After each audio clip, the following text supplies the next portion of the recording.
Thanks for checking out the PsycHope Self-Help podcast, now on YouTube. Our podcast launched on most major podcast directories back in December of 2022, with regular episodes throughout 2023. And now here in 2024, we're making sure all of our episodes are available for the lovely people who prefer listening to podcasts on YouTube.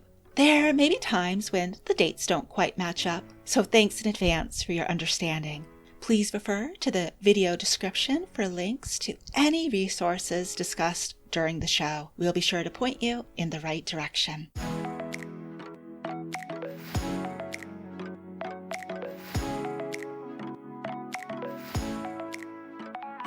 Hello and welcome.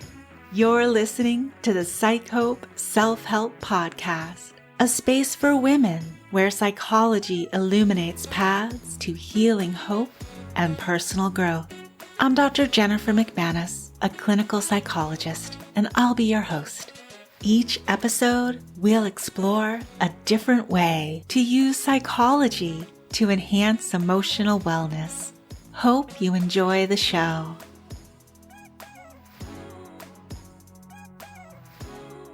Well, hello there. It's episode 26. It's hard to believe that by the time this episode goes live, we'll be wrapping up the month of April. Now, all month long, April has been Stress Awareness Month. Our last podcast episode, which technically was released at the end of March, was intended to contribute to a better understanding of stress during its month of dedicated awareness. If you haven't heard that episode yet, it was all about answering or validating why it is so hard to answer if what we're experiencing is stress or anxiety. That episode laid a nice foundation in terms of defining stress, and previous episodes, specifically episodes 19 through 23, offered information on different self-help techniques that could be used for coping with stress. What we have not yet done on this podcast is take a closer look at those things that stress us out, which are called stressors. So I thought that would be a helpful topic for today as we wrap up Stress Awareness Month. Now, these stressors, they typically come from external sources. And even though stress is frequently thought of as negative, positive life events can also be considered stressors. So let's take a look at some of them. Using the psychology lens, as we do here on the PsycHope Self-Help podcast, we can turn to a stress scale that has been in use since 1967 to measure the impact of certain stressful life events on our overall health. This scale lists 43 stressful life events, with the most stressful event ranked number 1 and going downward from there. Now, I'm going to tell you all about the scale in just a moment, and I'll link to it in the show notes in case you'd like to take a look at it. But before we dive in, I want to invite you to try something just for fun. If you're up to it, please take your best guesses of what you think should be the top 10 stressful life events on this scale. Feel free to pause the episode if you want to take a moment to do just that. Just interrupting here to tell you about a new resource I created for you. If you're experiencing high levels of work stress, this resource is for you. Please know you're not alone. So many women are tired of work stress seeping into every area of their lives. Perhaps you can relate and want to do something about the negative impact work stress is having on you, but aren't sure how to get started. If this resonates with you, then I'd like to invite you to take a brief moment for yourself and try the Your Path Through Work Stress quiz. In 10 introspective questions, you'll learn more about your unique experience of work stress and which science-backed stress relief tools are most likely to help you reclaim your peace. Just head on over to psychope.com/yourpath so you can take the first step down your best path through work stress. The quiz will also be linked in the show notes.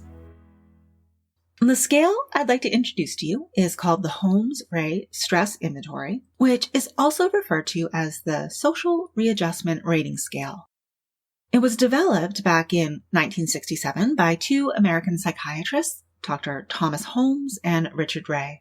Of course, a lot has changed in the world since 1967, but this scale is still commonly used in psychological research or serves as the jumping off point for other scales that are fine-tuned to specific populations.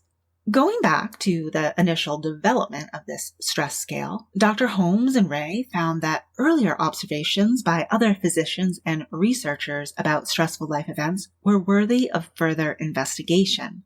These repeated observations were that stressful life events seem to contribute to the development of physical health conditions. In the 1940s and 50s, researchers began to notice a connection between stress and certain illnesses, such as heart disease and hypertension. One of the earliest studies in this area was conducted by cardiologist Dr. Meyer Friedman and his team. They found that individuals with high levels of job-related stress had a higher risk of developing heart disease. Based on the growing observations about the impact of stress on one's health, Dr. Holmes and Ray hypothesized that significant life events or stressors had a cumulative impact on a person's physical and mental health. To develop the scale, Holmes and Ray surveyed more than 5,000 medical patients and asked them to indicate which life events they had experienced in the previous year. Then they ranked the events in the order of their perceived stressfulness, based on the patient's responses. The resulting scale assigned numerical values to each life event, with higher numbers indicating greater stress. The scale includes events that can be considered both negative and positive.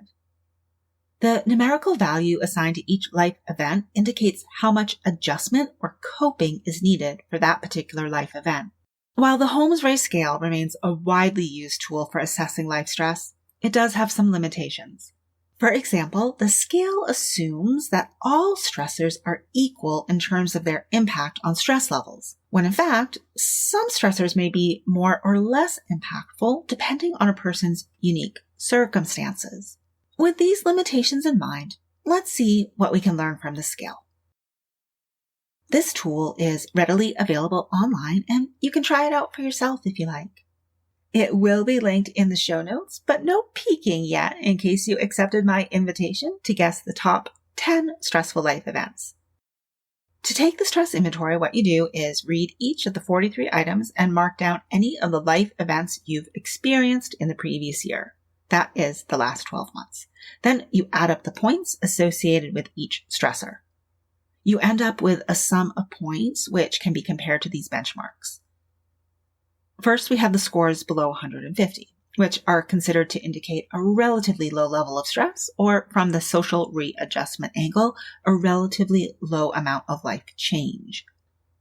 Scores between 150 and 300 are considered to indicate a moderate level of stress, and scores of 300 and above are considered to indicate a high level of stress. We can go a step further here and apply the Holmes-Ray statistical prediction model to better understand these scores. The Holmes-Ray statistical prediction model is based on the idea that the total score on the social readjustment rating scale can be used to predict a person's risk of developing physical illness or experiencing other negative health outcomes. These could include mental health issues. In their original study, Holmes and Ray found a positive correlation between high stress scores on the scale and increased risk of illness. So for total scores below 150, there was low susceptibility to what they termed a stress-induced health breakdown.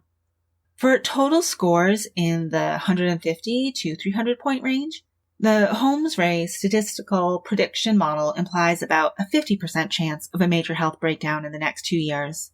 And for total scores of 300 points or more, the risk of a major health breakdown in the next 2 years rises to 80%. Now, for regular listeners of my show, you're already going to be familiar with this next part. But if you're a new listener, at the end of this episode, you're going to hear a disclaimer. It's about how the information I provide on this podcast should not be taken as professional or medical advice. That point is so true right here. That's because this statistical prediction model I'm describing is based on population level data and cannot predict with certainty whether an individual will or will not experience negative health outcomes. Also, the relationship between stress and health is complex. and influenced by a variety of factors, including individual, environmental, and lifestyle that go beyond just the number and severity of stressful life events. So, if you do decide to take this stress inventory and use the Holmes Rahe statistical prediction model, please do so with caution. And if you hold any concerns that the stress you're experiencing is having a negative impact on any aspect of your health, please seek your own personalized medical or professional opinion. And this is also a good place to mention that you are the ultimate expert on your experience of stress. Remember, one of the limitations of this scale is that it does not take into account each person's unique circumstances in terms of coping with stress. All right, shifting back now. Ready to hear the top 10 stressful life events on this inventory and learn how they compare to your guesses? Now, keep in mind there are 43 total items.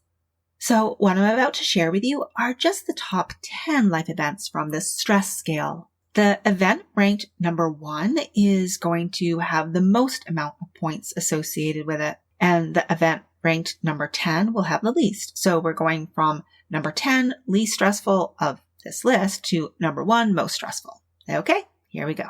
So coming in at number 10 is retirement. Now, this might be surprising to some of you, and it's a perfect example of how even seemingly positive life events can be stressful. Retirement can involve significant changes to one's daily routine, as well as a loss of social connections, a sense of purpose, one's identity, all things which used to be associated with work. The life event ranked as the 9th most stressful is marital reconciliation. This could also be considered positive, the couple's working things out and getting back together. But reconciliation with a spouse after a period of separation or conflict can be highly stressful and uncertain. It means revisiting all the issues that originally drove them apart in the first place. The 8th most stressful life event is being fired from work. Losing your job can be super disruptive and often involve significant financial concerns and social changes. Coming in at number 7 is another life event that is generally seen as positive, and that's marriage. While the wedding day is often considered to be one of the happiest days of many people's lives, marriage can also involve significant life changes and adjustments to one's relationships and personal identity. The 6th most stressful life event is personal injury or illness, which can cause a lot of disruption to one's life and can require significant adjustments to one's daily routine and personal identity. The life event ranked as the 5th most stressful is the death of a close family member. This could be the loss of a parent, child, or sibling. It's so understandable that this type of loss requires significant emotional adjustment and support. The 4th item on this stress scale is imprisonment, which involves a loss of personal freedom and a major disruption to one's daily routine and social connections. That will bring us to the top 3 stressful life events, and they all involve spouses in some way or another. The 3rd most stressful life event is marital separation. This can be highly disruptive and involve uncertainty about the future of the relationship. 2nd is divorce, which involves the dissolution of a significant relationship and can require a major reorganization of one's social and financial life. And the number 1 most stressful life event on the Holmes Rahe stress inventory is the death of a spouse. It's considered to be the most stressful life event because it involves a significant loss and a major change in one's social and emotional support system. So, how did your guesses of the top 10 stressful life events compare to those on the stress scale? I am so curious to know your guesses, so if you'd like to share them, you can email them to the show. You are also welcome to leave a comment on one of our socials. There will actually be a post on both the PsycHope Instagram and Facebook page for this episode. If you go to April 30th, 2023, you'd find it. And that would be the perfect place to share your guesses and see what other people thought too. You can find all our contact information in the show notes. Well, thank you so much for listening. Next month is Mental Health Awareness Month, and we will be back with a couple awareness-raising episodes. Wishing you much peace until next time. The information shared on the PsycHope Self-Help podcast is done so with the understanding that it does not constitute professional help, nor is it a substitute for professional help. If you think you might benefit from more than self-help, there are resources listed in the show notes.